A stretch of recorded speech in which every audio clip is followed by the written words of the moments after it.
Introduction to Transducers and its classification. In the previous section, we have discussed about the concept of transducer.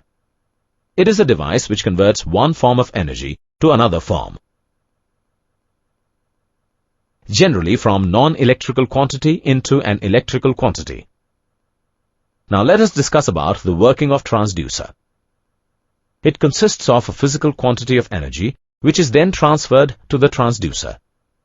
Due to this transfer of energy, excitation occurs, which gives the electrical output.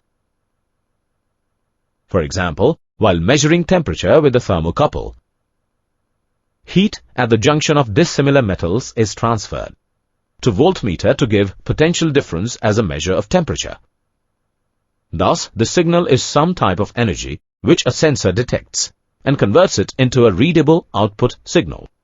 Transducers can be classified as primary and secondary transducers, active and passive transducers, analog and digital transducers, and transducers and inverse transducers. Firstly, let's discuss about primary and secondary transducers. A Bourdon tube gauge senses pressure and converts it into displacement of its free end. Since Bourdon tube acts as primary sensing element, hence it is called primary transducer.